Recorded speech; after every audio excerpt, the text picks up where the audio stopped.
Alors, madame, monsieur, avez-vous déjà vu un ramasseur d'ordures en costard-cravate, Berluti, pourquoi pas en 3 pièces, si vous voulez. En tout cas, lui se définit comme le ramasseur d'ordures le plus frais.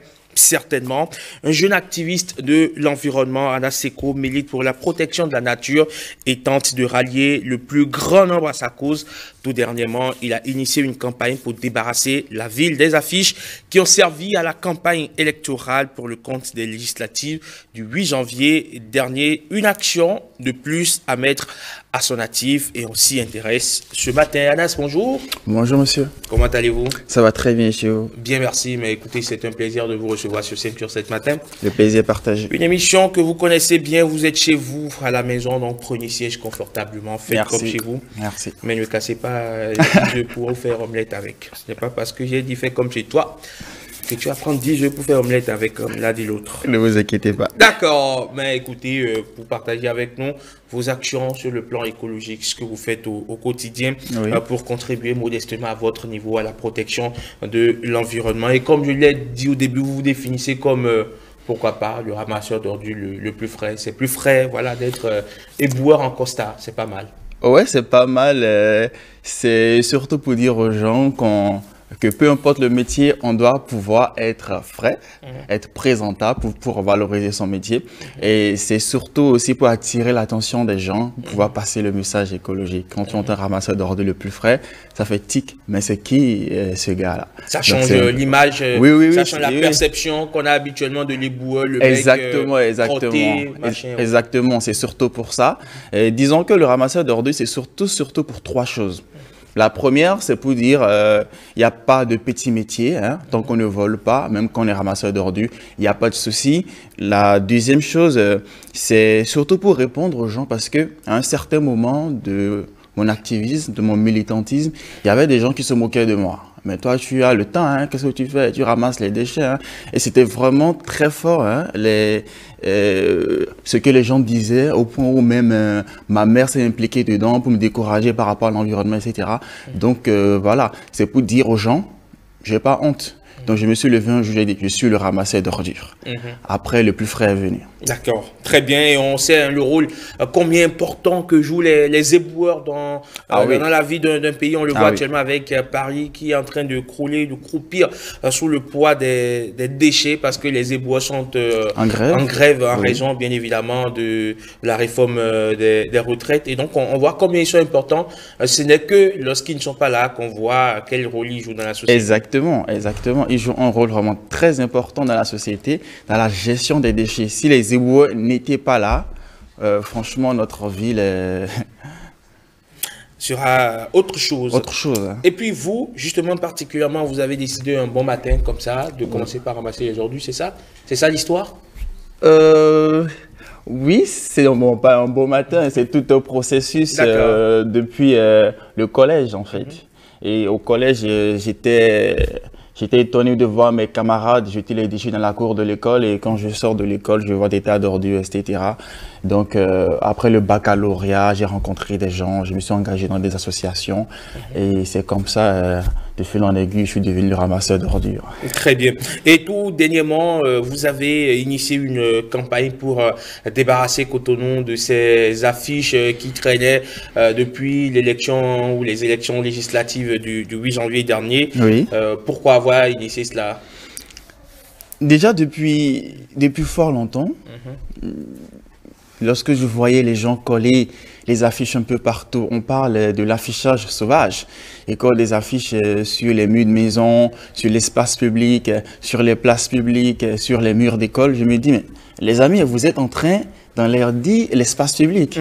C'est de la pollution esthétique, c'est tout simplement l'enlaidissement de l'espace public, du paysage. Donc moi, en tant que quelqu'un qui a pour mission la bonne gestion des déchets, et la bonne gestion des déchets, ça a également trait à l'aspect esthétique de notre pays, je me suis dit non, il faut qu'on arrête. Donc j'avais déjà fait avec un ami une action, je crois il y a 2 ou 3 ans, de nettoyage des affiches sauvages. Mais après, j'ai vu que, bon, malgré le fait qu'on a communiqué sur les réseaux sociaux, ça a été partagé, le problème persistait. Donc, c'est plus un mouvement qu'il faut lancer.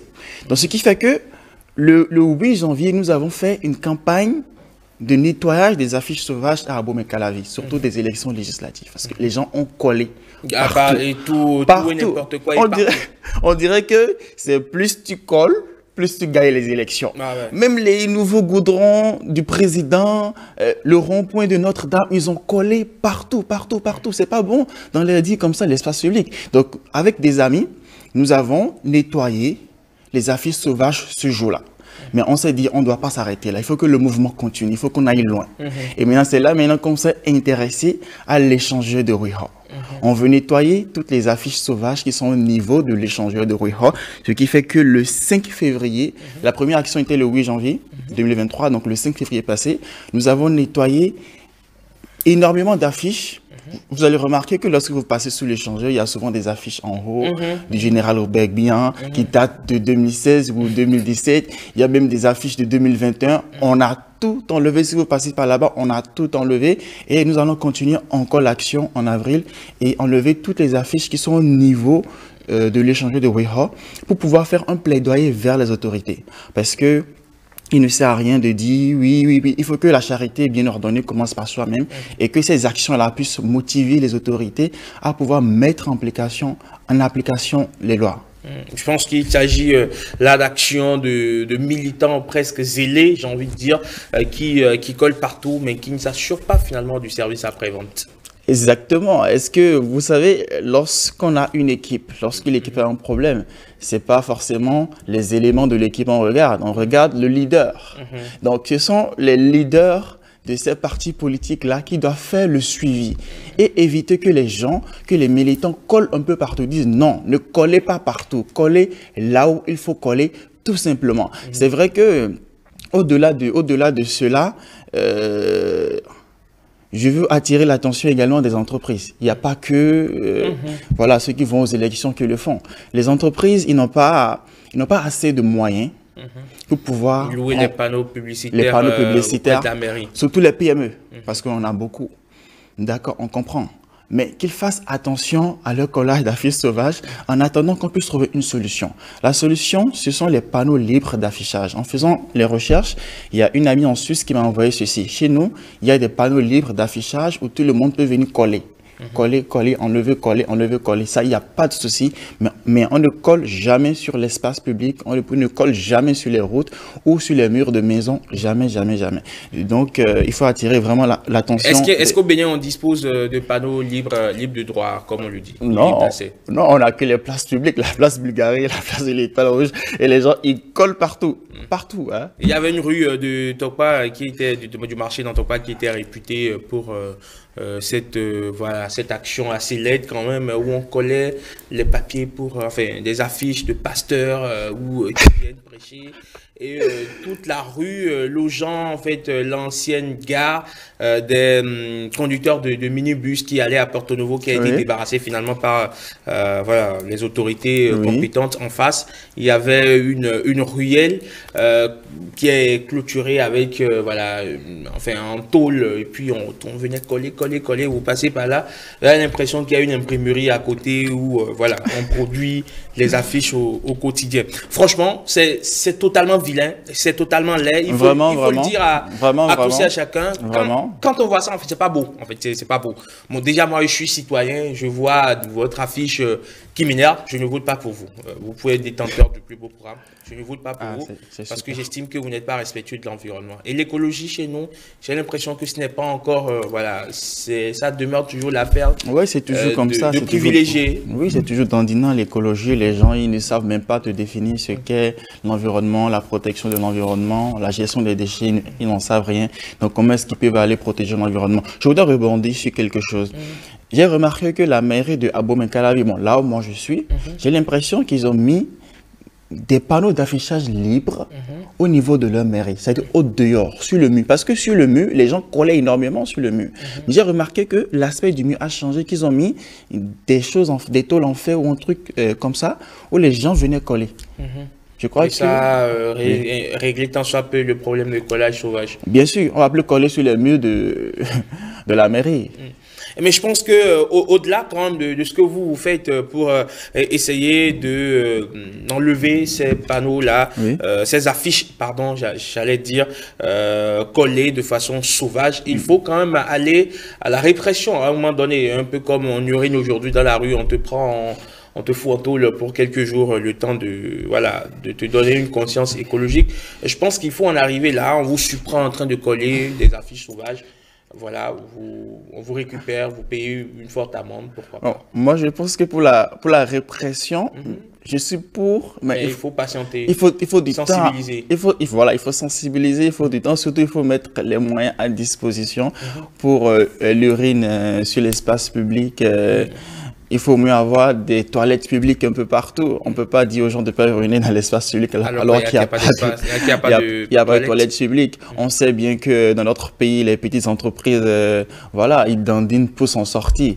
Et donc, il faut quand même pouvoir mettre des panneaux libres d'affichage pour que les gens... Mais ceux qui collent, ils viennent coller nuitamment parce qu'ils savent eux-mêmes que ce n'est pas normal, parce qu'ils auraient pu le faire au grand jour. Comme on le voit avec les panneaux, voilà... on va dire de la mairie, où les gens collent en plein jour, où les gens viennent mettre leur affiche en plein jour. Eux, par contre, ils viennent coller nuitamment parce qu'ils savent que ce n'est pas normal. Que ce n'est pas normal. Donc, ils sont conscients de ce qu'ils sont en train de faire. D'une façon ou d'une autre, ils sont conscients. Ils sont conscients, exactement. Et il faut aussi dire qu'au fil du temps, lorsqu'on colle, au fil du temps, après, les affiches commencent à se dégrader et c'est laid. Mais il faut savoir que les affiches sont faites avec de l'encre. Et l'encre, c'est un polluant toxique. C'est quelque chose de toxique qu'on ne peut pas mettre dans la bouche. Donc, le fait de coller des affiches comme ça sur l'espace public, avec le temps, quand l'affiche se dégrade, est-ce qu'il n'y a pas libération dans l'espace public, dans l'environnement de substances toxiques qu'on ne voit pas, un peu comme les microplastiques? Donc, la question à poser, ce n'est plus une question de pollution esthétique, mais également une question sanitaire qu'il faut voir. C'est très important.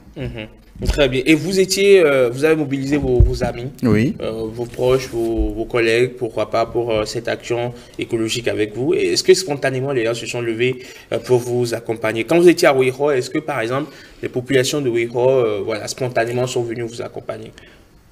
Non. Non, pas du tout. Il n'y avait que les gens que nous avons mobilisés, ma communauté, qui étaient là, mais quand même certains étaient coopératifs parce que lorsqu'on venait, on n'avait pas, par exemple, de l'eau et tout, bien des bassines et tout.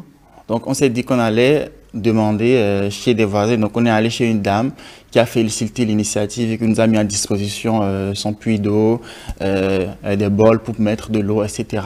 Mais il n'y a pas des gens qui sont venus nous aider. Mais ce qui était quand même bien, c'est que, vous savez, sous l'échangeur, il y a souvent des choose-makers, il y a souvent des gens, ils venaient, ils regardaient, ils disent « Ah, mais c'est bien !» Oh non, voilà, mais non, c'est bon, mon ami. Ah, c'est bien. Et franchement, ça fait plaisir. Et ça fait plaisir d'enlever des affiches du général Robert Gbian qui date depuis 2016. Personne ne l'a fait. Hein? Personne ne l'a fait. C'est ce mouvement de jeunes qui est venu l'enlever. Maintenant, si vous passez par là-bas, vous allez voir, ah, c'est propre, ah oui, c'est beau. Et oui. Donc, on va continuer et enlever tout ce qui est à niveau de l'échangeur, parce qu'après, c'est une question de financement aussi. C'est la première fois qu'on n'a pas vraiment eu d'aide. Donc, on a jonglé pour faire ce qu'on a à faire. Est-ce que vous n'avez pas essuyé des commentaires du genre « Oh, c'est sûr, ils sont payés. Oh, c'est sûr, voilà, ils ont pris de l'argent quelque part. » Parce que aussi, c'est ça la réalité. On estime que les activistes, certainement, ils ont pris de l'argent chez les Blancs. Ils ont pris de l'argent chez le ministre. Ils ont pris de l'argent... En fait, on voit l'argent partout. On ne conçoit pas qu'on puisse faire une action écologique parce qu'on a une conscience éco-citoyenne ou éco-responsable. Exactement. Et il faut aussi savoir, déjà, on n'a pas pris d'argent. Il y a souvent des commentaires comme c'est parce que vous n'avez rien à faire, etc. Et moi, je le dis souvent, ce n'est pas... Bon, d'abord, même si on prend l'argent, tant que l'argent ne rentre pas dans nos poches, dans la poche de notre famille, et que c'est dépensé pour la cause commune, il n'y a pas de souci. Et je dis souvent aux gens, même si mon post, quand je postais, j'ai dit aux gens, lorsque le dimanche matin, c'est-à-dire le 5 février, vous allez jouer au sport de 8h à 10h et de 10h à 11h, vous vous regroupez pour prendre de la bière et parler mal des gens, nous, on se lève à 8h pour aller nettoyer l'espace public. Donc, ne nous dites pas qu'on est en train de perdre notre temps ou qu'on est en train de gagner. Non, c'est de l'engagement citoyen que nous sommes en train de faire. C'est du volontariat, c'est du bénévolat. Et aucun pays ne se développe avec des citoyens qui ont les bras croisés. C'est pas son Excellence, Monsieur le Président Patrice Talon, qui va se lever et faire tout dans le pays. Il ne peut pas se multiplier, rentrer dans les quartiers. Non, c'est à nous, les citoyens, de pouvoir changer les choses. Et vous savez, il faut qu'en fait, on commence à punir même les gens au niveau des écoles. Ils ne comprennent pas la quintessence même de l'hymne national. L'hymne national, même déjà, le premier couplet, ça nous dit déjà, accourez vous aussi bâtisseurs du présent, plus fort dans l'unité, etc. Ça veut dire que ça nous appelle à nous engager. Les gens, ils lisent, ils chantent l'hymne national sans comprendre même les paroles. S'ils comprenaient les paroles, ils allaient dire, ah, bâtisseurs du présent, bravo, nous sommes contents, continuez à nettoyer les affiches. Au lieu d'être là, nous dire, oui, vous perdez votre temps, vous gagnez de l'argent, vous faites ci, vous faites ça, je n'ai même pas de voiture. Ah, mais ça, c'est voilà, c'est une punchline qui fait fort. Je n'ai même pas de voiture. Comme pour dire, malgré tout ce que vous dites, voilà, j'ai même pas de voiture et pourtant vous estimez que j'ai beaucoup d'argent. En gros, ce que je fais, franchement, lâchez-moi les baskets, je le fais parce que j'ai une conscience éco-responsable. Et j'ai mon travail, j'ai mon boulot aussi, où je gagne l'argent. Après, quand j'ai le temps, j'écris un projet, on va sur le terrain, on fait ce qu'on a à faire, juste 1 heure de temps et c'est fini. On ne perd pas le temps. Et le prochain, voilà. Le prochain espace qui est ciblé, c'est où? Non, c'est toujours l'échangeur de Weho. En fait, on n'a pas pu tout nettoyer, juste une première partie. Donc, on va continuer à nettoyer. En fait, on nettoie le haut et également les socles, là, ou comment... les piliers? Les piliers, là, exactement. Vous voyez, donc on nettoie ça, donc ça prend vraiment du temps. Donc, on va continuer comme ça, certainement en avril, avec les amis du mouvement. Et si je prends mon salaire, on va travailler. D'accord. C'est difficile à faire parce que lorsque vous enlevez du papier collé il y a longtemps, il reste des débris. Le papier laisse des débris sur le support. Oui. Et on est obligé peut-être parfois de gratter. Exactement, de gratter. Donc, on a acheté ce qu'on appelle le gantécan chez nous. Oui, bien sûr. L'éponge en fer. Donc, en plus de l'homo que les amis ont amené et tout. Donc, on essaie de gratter vraiment pour enlever ça. Et je pense que ça va vraiment. C'est pas mal. C'est pas mal. Même si ça laisse des traces, ce n'est pas mal. Donc, si on continue comme ça, on pourra nettoyer tout l'échangeur de Weho. Et ce qui est bien, c'est que, et ce que je trouve bien, c'est que, il y a des gens qui sont revenus coller des affiches. Ils sont extraordinaires. Mais ils ne peuvent pas coller des affiches sans leur numéro. C'est impossible. Donc, quand on passe par là-bas, on prend des photos. Moi, je prends une photo quand je vois ça, mais quand les amis voient, ils prennent une photo et ils m'envoient ça. Donc, quand moi, je contacte les gens, ils disent, d'accord, ah, c'est compris, on ne va plus faire ça. Et ils enlèvent ça. Récemment, il y a encore une deuxième personne qui a collé, c'est une agence de sécurité. Donc, je les ai contactés plusieurs fois, ils ne m'ont pas répondu. Donc, après, ils m'ont répondu pour dire, désolé, monsieur, on n'était pas fréquent sur WhatsApp, mais nous avons compris, nous irons enlever. Et ils sont véritablement allés enlever les affiches. Donc, imaginez que chaque déchet jeté par terre était immatriculé. Ah ouais, pourquoi pas. On aurait pu avoir une traçabilité. Donc je pense que cette lutte-là, on va intéressés pour venir enlever. Et ils enlèvent. Hein. Et je pense que c'est un geste aussi éco-responsable qu'il faut, ou du moins un geste responsable qu'il faut encourager parce qu'ils prennent l'engagement d'aller enlever. Et ils le font ça. Ils comprennent. Évidemment le sens de la cause. Le sens, oui. On leur envoie les photos de ce qu'on a fait, de ce qu'on a eu à faire. On leur explique que voilà ce qu'on est en train de vouloir faire. Donc, de ne pas faire ça. Et pourquoi ne pas les rallier prochainement à la cause? Les inviter pour qu'ils puissent se rallier à la cause. Peut-être on va les ça inviter. Va forger en eux Bonne idée, on va les inviter. Et je pense pouvoir aussi rencontrer les entrepreneurs, les PME, les grands entrepreneurs, etc. pour pouvoir trouver une solution ensemble. Parce qu'il ne faut pas être là, de ne pas coller les affiches alors qu'ils n'ont même pas les moyens, ils n'ont pas vraiment un chiffre d'affaires colossal. C'est 100 000 par mois peut-être et on va leur dire d'aller. Donc, il faut vraiment trouver une solution ou voilà quoi, ou bien je sais pas, il faut vraiment trouver une solution d'affichage libre pour que ces personnes-là puissent continuer à gagner leur argent. Parce qu'un jour les gens sont capables de se lever et aller coller affiches à la place de l'Amazon, coller même sur l'Amazon. Exactement. Ils sont capables. Ils sont capables, hein, parce que les gens viennent là beaucoup la nuit, mais ils savent que la présidence est à côté, ils peuvent pas faire ça. Donc ils vont venir coller sur l'Amazon. Franchement, la personne, le premier, on va dire courageux, qui vient coller sur l'Amazon. Il n'est pas encore né. Ils sont capables de venir le faire nuitamment. Déjà qu'ils sont capables d'aller jeter des bouteilles de boissons gazeuses déjà à côté de l'Amazon ou à la place Bioguera. Franchement, on est extraordinaire parfois quand on se rend compte de ce que des proportions assez inquiétantes qu'on peut prendre dans l'excès de zèle en ce qui concerne certaines initiatives qu'on prend. J'ai l'impression qu'il faut véritablement sensibiliser et après la sensibilisation, il faut passer à la sanction. Oui, vraiment. Une éducation, une sensibilisation, tout ça pour changer les choses. Sinon, tant que les mentalités ne changent pas, c'est peut-être à Cotonou que peut-être, même à Cotonou, mais quand vous allez maintenant vers le nord, Kéto, Sakété, etc., c'est la dégradation de l'environnement à un autre niveau. Et voilà.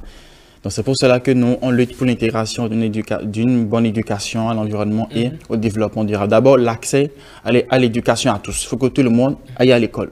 Maintenant, dedans, qu'on puisse mettre la citoyenneté, en fait, tout ce qu'il y a déjà, mais l'environnement vraiment amélioré réellement. Vous voyez que les enfants sortent, aillent là où il y a la nature, qui sont en contact avec les vers de terre. Parce que moi, avant, je disais que les vers de terre, avant, j'étais écœuré de voir les vers de terre. Bon, mais aujourd'hui, je peux en prendre la main. Je connais leur importance.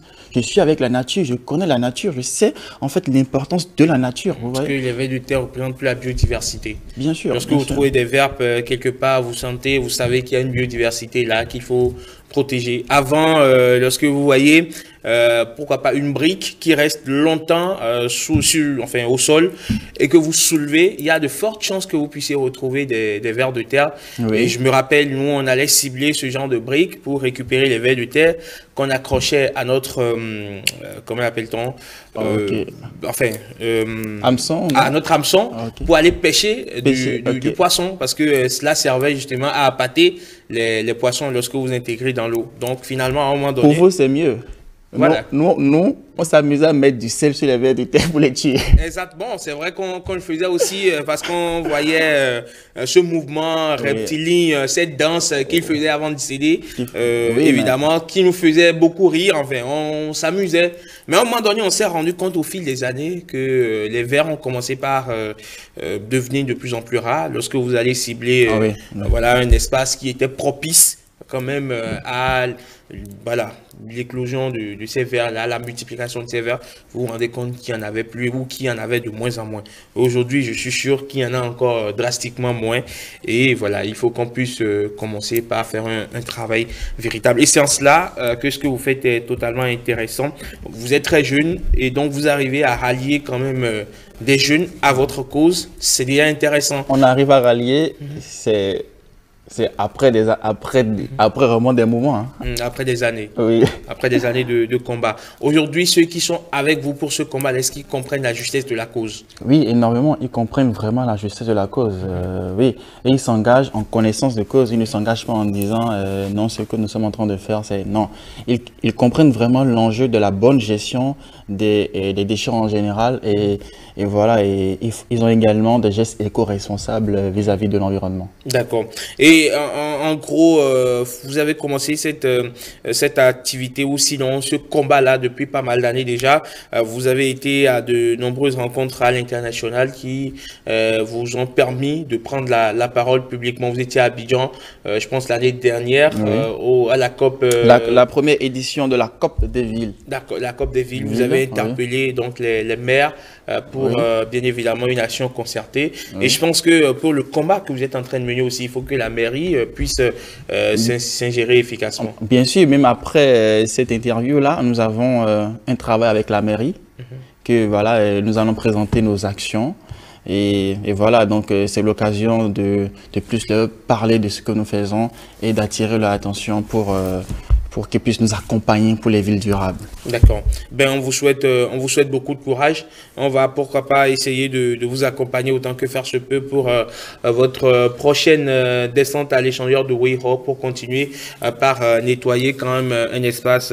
Et ce qui est étonnant, c'est qu'il y a, lorsque vous passez par l'échangeur de Weiho, il y a tout un écosystème économique qui se développe là. Il y a des dames qui vendent à manger, il y a des émigrants qui viennent se reposer, il y a des choosemakers, comme vous l'avez dit, qui viennent là pour se reposer aussi. Il y a pas mal voilà, de personnes hétéroclites venues d'horizons divers pour voilà, venir rester au niveau de cet espace, mais aucun d'eux, à aucun moment donné, n'a eu le courage ou n'a pris la décision de nettoyer, alors que tout le temps chez nous, quand c'est sale, on essaie de nettoyer. Exactement. On estime que l'espace public, c'est pour tout le monde et pour personne. Et pour personne, personne ne exactement. veut prendre sur elle l'initiative de nettoyer. Exactement, exactement. On ne pense pas en fait collectivement, vous voyez. On ne pense que individuellement. Or, individuellement, on ne peut pas avancer. C'est collectivement qu'on peut avancer. Très bien. Merci beaucoup, Anna Seko. On vous souhaite beaucoup de courage et on espère vous retrouver très prochainement par ici pour continuer par sensibiliser parce que c'est la clé pour sortir de l'auberge dans laquelle nous nous trouvons actuellement pour impulser cette conscience éco-responsable vis-à-vis des citoyens. Merci beaucoup et bon courage. C'est moi qui vous remercie. 5 sur 7 matin, il est l'heure à présent de recevoir Génial Afouda Moussi Avocat et son invité. Je vous le disais à l'entame, on va parler d'hygiène bucco-dentaire.